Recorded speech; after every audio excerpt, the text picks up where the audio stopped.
Well, today's freedom topic is kind of a different one. We're going to talk about LGBTQ. I'm not going to make any moral judgments about LGBTQ. We're going to talk about the rights that people have.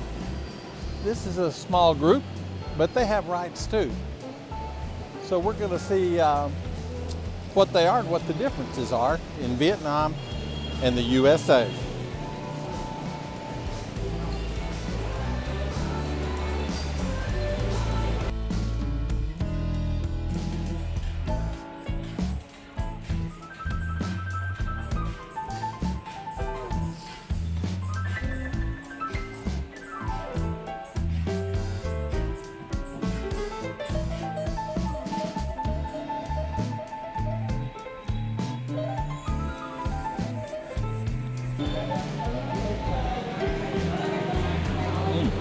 Good orange juice.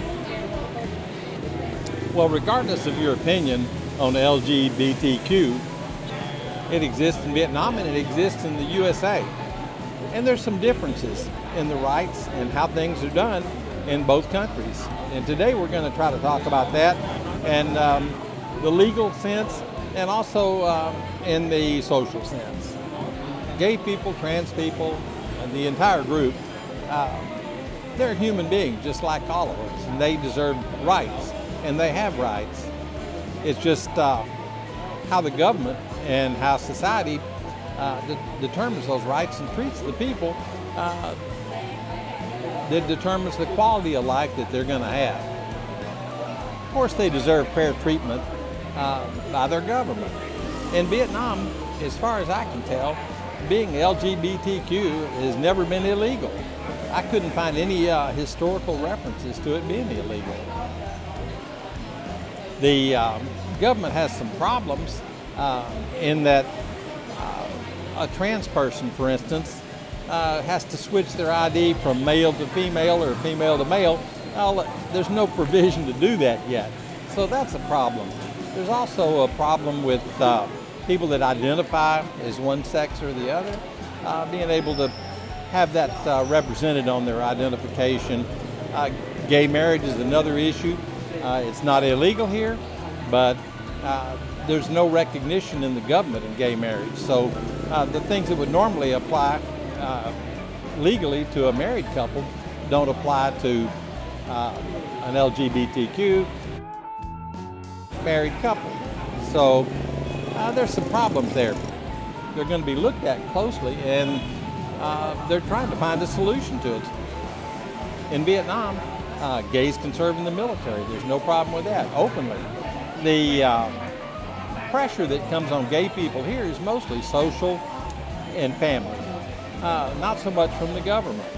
And I do think that Vietnam is trying to make sure that these people are treated fairly and that the legal ramifications of their situation are handled. And I think they're going to do it probably this next year. Being trans in Vietnam is a problem because it's not illegal for them to perform surgeries and things like that, but the drugs are hard to get and they're expensive. So that's a problem too. But I don't think that's something that the government intends to do anything about. I think that's going to be something that the individual will have to do for themselves.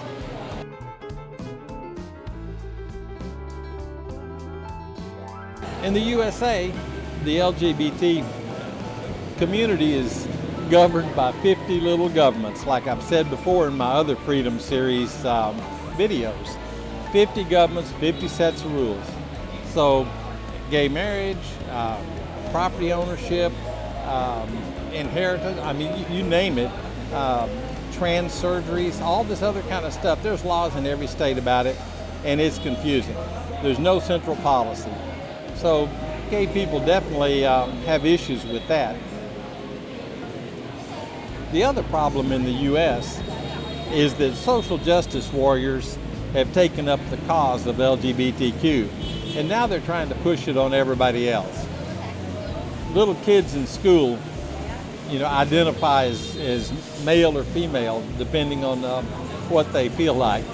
And that's a little bit young to be making your decisions for your life.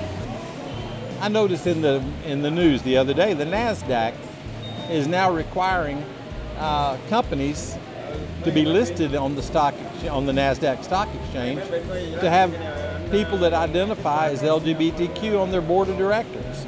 Now, why would they do that? Why not have the most qualified people on the board of directors, regardless of their sex?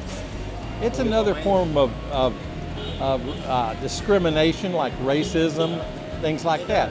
You shouldn't be pushing people's skin color or sexual orientation on people as part of their qualifications. Their qualifications are their abilities, not their skin color or their sexual orientation. The military in the U.S. is another case. They've always had a history of discriminating against gay people, and they change the rules and things all the time, but I think it still exists.